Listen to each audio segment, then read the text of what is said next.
I love to hear the research reports. I mean, we only know what we experience, and we're surprised by the number of organizations that are really having financial difficulty and are still calling us in for leadership development and employee engagement programs and all of that. And of course, there's still, believe it or not, there's companies that are growing in this economy as well. So we can ask Jeannie more about these things. And also during the Q&A, let's hear from you too. What are some of the processes that you're doing to keep employees engaged and developed and all of that? Juan Brito, our next speaker, has over 20 years of HR experience in the not-for-profit industry. He is currently with the Rockefeller Foundation and is the former director of human resources at the Foundation Center and is the current president of the Personnel Association of Nonprofit Organizations, PANO. Okay, let's welcome Juan.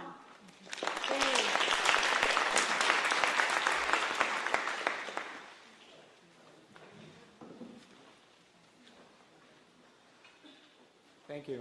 Thank you. I was listening to Jeannie's speech, and I realized a lot of what she had to say I had covered as well. So I'm just going to flip through the pages, if you don't mind. However, I'm going to focus a little bit on painting the landscape and also talking a little bit about the tools that we will use to help us with this situation with retaining employees. One of the challenges with employee retention is that all employees are not created equal. They're not the same. They have different needs, desires, and aspirations. In addition, what we're finding is that we have 4 generations within the workforce at the same time. These generations are the pre-baby boomers, believe it or not, which are also called veterans, born from 1922 to 1945. And just to give you a flavor of what their characteristics are, their work ethics are hard work, respect authority, sacrifice, duty comes before fun. With regards to work and family value, never the twain shall meet. With baby boomers, on the other hand, were from 1946 to 1964. I happen to fall in that category. We are basically workaholics, work efficiently, desire quality, question authority. In terms of work and family, there's no balance. We just work, and work.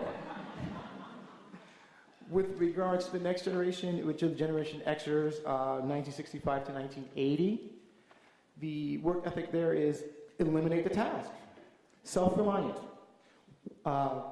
Want structure and direction, and they're pretty skeptical. In terms of work and family issue, they want balance.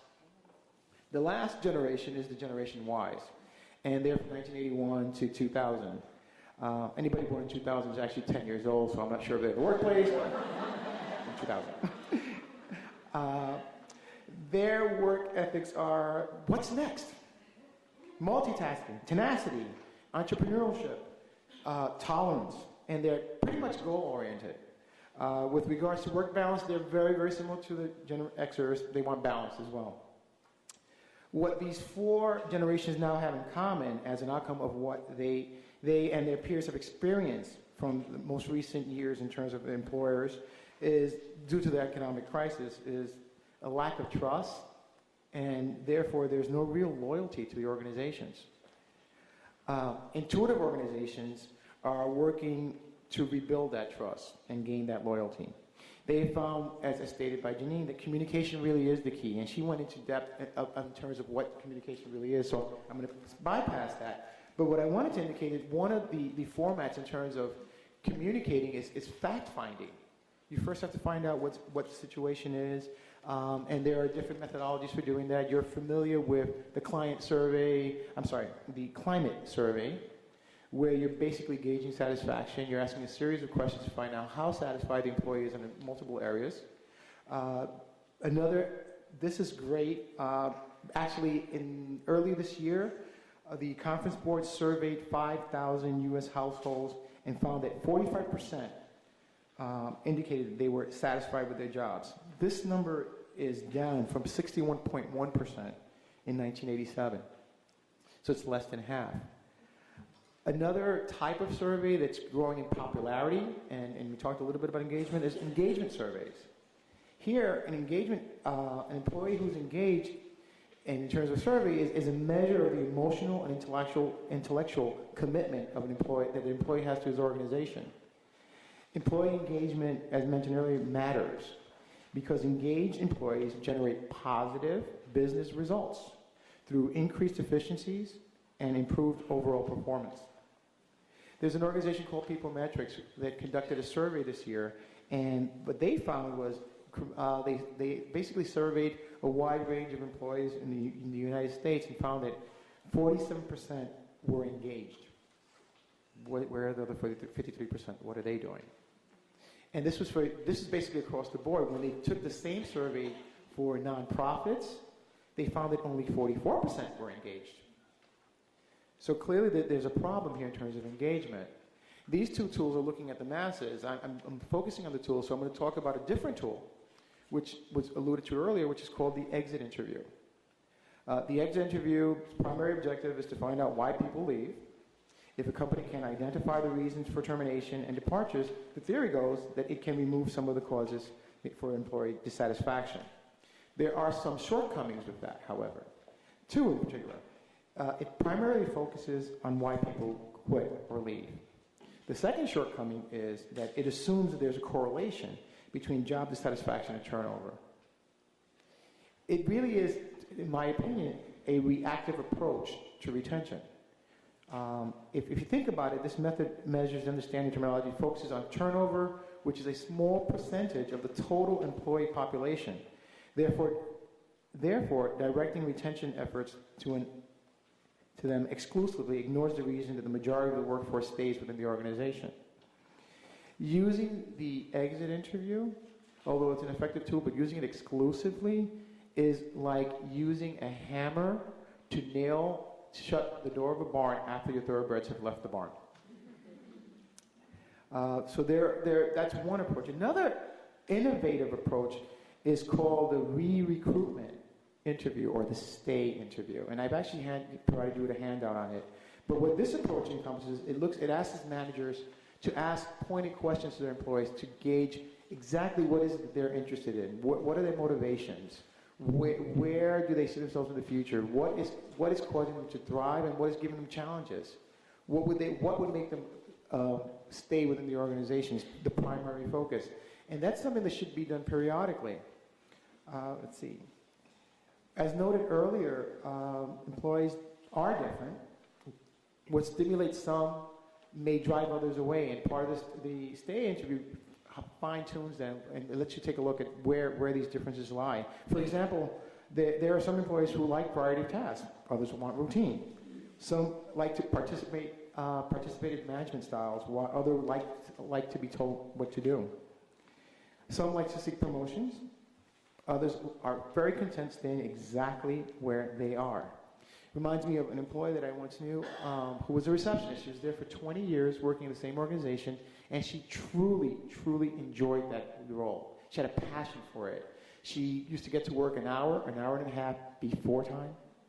She would spend that time gathering her thoughts, going through all the company materials, looking at the website, learning as much as she possibly could. She saw herself not only as a receptionist, but also as the customer service rep for the entire organization. Took great pride in it. Lasted, I think I mentioned this, over 20 years within the organization. Has had 4 different supervisors in that time span, each of which have tried to promote her and found that that's not what she wanted to do. Luckily, it wasn't through stay interviews, but luckily they realized that this is her calling. Leave her there. You're going to find those types of things through stay interviews, as opposed to just guessing, yes, this individual wants to be promoted. Let's give her the next job. So why do employees stay? Truth be told, I think it's inertia. I think that they tend to stay where their forces are not pushing them out and they're feeling comfortable. And there are 2 factors for inertia. There's job satisfaction. There's also satisfaction with the work environment. Those are internal factors. External factors are perception of other job opportunities or lack thereof. External, another one is personal and family reasons. So all these play a role in terms of employee relations and in terms of employee retention. Therefore, we must consider why people are here. In other words, why do they stay? Is it because they wish to stay, or is it because they have to stay? I'm having challenges with my glasses, apologies. Um, so the goal should be to improve turnover quality, not necessarily turnover quantity. The key to improving attitudes about how people feel is really the work itself. You need to improve supervisor competence, confidence in the fairness of management, work group cooperation, consistency in treatment, feedback about performance, opportunities to get ahead. Those are things that we should be striving to understand and improve in terms of attitudes. How do we engage employees? Well, we talked about it earlier, which Janine gave us a number of examples. But basically, you have to show them that you care. There has to be a genuine desire to want to help the individual. We talked about financial rewards, but also there's developmental opportunities. You should be looking at external training opportunities, internal training opportunities. And something that a lot of nonprofits are taking advantage of, and it's fairly new, is stretch assignments. We are providing our employees with opportunity to do things that maybe they wouldn't have an opportunity to do before. These stretch assignments help them to grow. It also gives them an opportunity to fail, but to learn from these failures. We're also looking clearly at planning for careers. What are they interested in? I have another example of a person in the mailroom. His name's Paul. He was there for several years. His aspiration was to become an accountant. And no one really realized that. He was coming in late a couple of times, and the human resources person said, well, why are you late? He says, well, I'm sorry, I get to bed late. Well, why do you get to bed late? Well, I get to bed late because I'm going to night school. Oh, well, what are you doing in night school? Well, I'm studying to be an accountant. Oh, you're studying to be an accountant. Interesting, and you're in the mail. You know what? I believe there's going to be a clerical position opening up in the accounting department. Would you be interested in that? And that simple conversation led to moving Paul into the accounting department. Now Paul, at this not-for-profit, is an accountant working there. Okay, I got the 2-minute sign. Okay, all right. So I'm going to rush along a little bit now. I talked about Paul. Let's see. We really need to train people to grow and develop them from that perspective.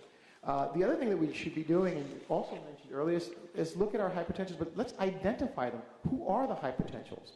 Sometimes people get confused between high potentials and high performers.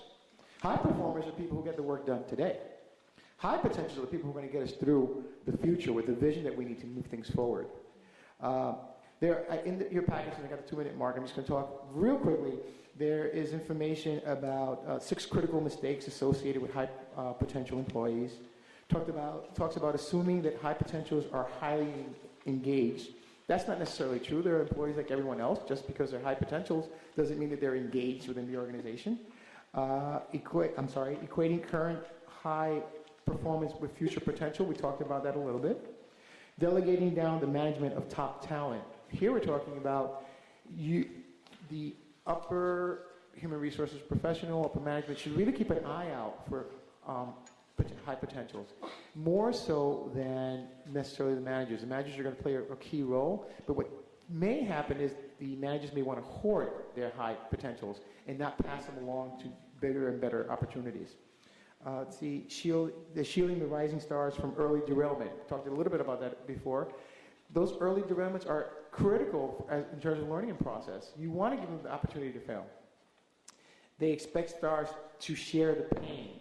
And what we're talking about here is that I mentioned that everyone isn't really equal, and that is true in terms of the work environment. The stars, in many cases, are really, really, what was the phrase? Working harder than the others, and therefore they're carrying the load. So if you really want to be fair to those individuals, you kind of have to treat them slightly differently. Maybe you want to put several dollars aside for a bonus. Maybe you want to recognize them in a special way. Because if you treat them exactly like everybody else, they're just outperforming. See, also failing to link your stars, top performers, to your corporate strategies. That is critical. They need to understand the mission of the organization. They need to feel comfortable there. And if you don't do that, you're going to wind up losing them. Because they're high performers, high potentials rather, are individuals who want to learn, who want to grow, and want to be linked into what's happening within the organization. I'm not going to talk about, I see that Kate's getting ready to stand up, so I'm not going to talk about the 10 critical components of talent, which are listed, but maybe you'll ask me questions about it during the 30 minutes. So, thank you very much.